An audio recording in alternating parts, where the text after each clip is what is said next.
Shalom, selamat malam saudara-saudari terkasih. Bersama saya Silviana. Renungan pada malam ini dari Pendeta Dr. Erastus Sabdono yang berjudul Semangat Mencari Tuhan. Hampir semua kita pernah mendengar bahwa menjalani hidup ini adalah sekolah kehidupan. Sebenarnya apa yang dipelajari di sekolah kehidupan? Hidup kita adalah hidup untuk mengenal Sang Khalik atau Sang Pencipta.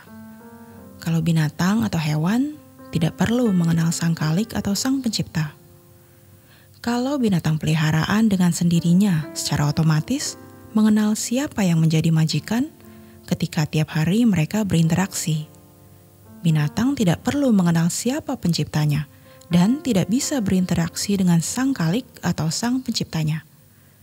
Hanya makhluk yang memiliki pikiran dan perasaan yang segambar dengan dirinya, yang memiliki kemampuan atau berpotensi untuk bisa bergaul dengan Allah, berinteraksi dengan Allah penciptanya, berdialog atau berjalan bersama Dia.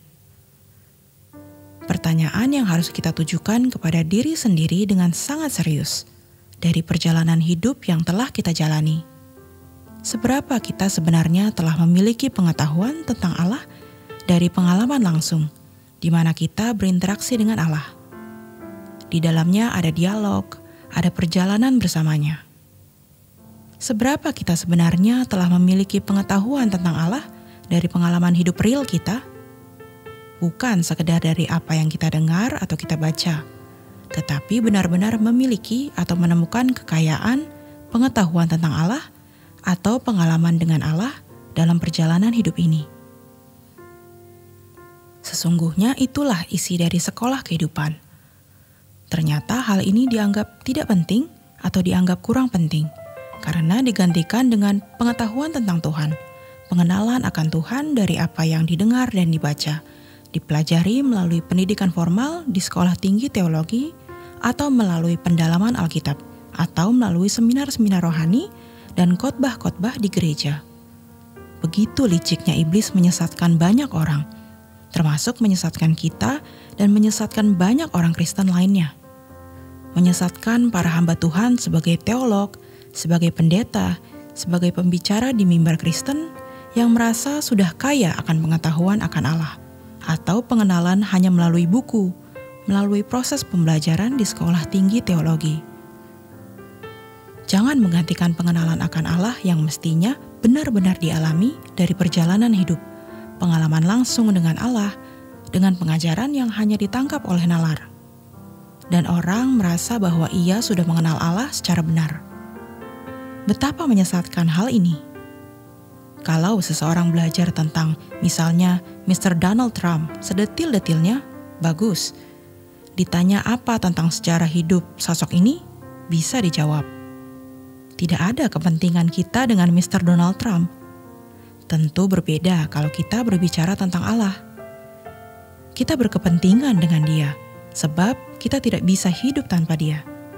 Dia adalah penguasa yang memerintah, yang dengannya setiap insan yang memiliki pikiran dan perasaan mesti berinteraksi, bergaul, berdialog.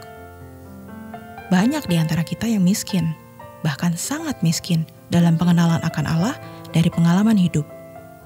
Padahal Allah bergerak setiap hari di dalam dan melalui hidup kita. Ada banyak jejak Allah di dalam hidup kita yang tidak mampu kita tangkap, tidak mampu kita mengerti.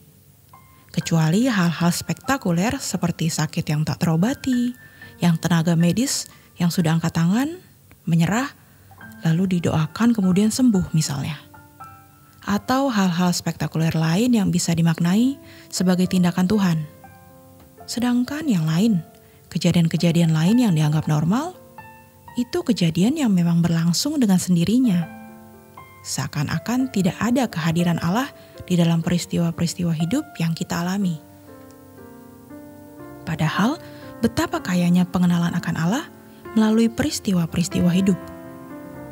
Tahukah kita, kalau kita bisa menangkap kehadiran Tuhan melalui peristiwa-peristiwa hidup, kita akan terbangun menjadi manusia Allah, man of God, menjadi orang saleh. Tuhan pasti membimbing kita sebagai umat pilihan untuk bisa serupa dengan Yesus. Seperti yang dikatakan di Roma 8 ayat 28-29. Allah bekerja dalam segala sesuatu agar kita serupa dengan Yesus. Kalau seseorang tidak menangkap kehadiran Allah melalui peristiwa-peristiwa hidup, maka banyak berkat rohani yang yang lenyap. Karakter kita tidak terbentuk, iman kita lemah, pengharapan kita akan kehidupan yang akan datang begitu tipis, bahkan mungkin tidak ada. Oleh sebab itu, kita harus benar-benar berambisi. Mari kita bertanya kepada Tuhan, "Di mana Engkau Tuhan? Bagaimana hadir-Mu?"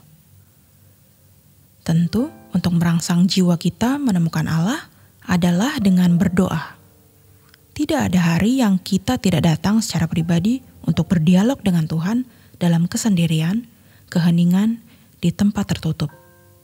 Yang tentu nantinya dari dialog yang kita lakukan dengan Tuhan di tempat tertutup, di keheningan, di kesendirian tersebut, kita akan menangkap kehadiran Tuhan dalam peristiwa-peristiwa yang tentu saja di balik peristiwa-peristiwa tersebut ada pelajaran rohani, ada nasihat, hikmat yang Tuhan berikan. Mari gelorakan jiwa kita. Kita kobarkan semangat kita untuk mencari Tuhan. Demikian renungan pada malam hari ini. Selamat beristirahat, Tuhan Yesus memberkati.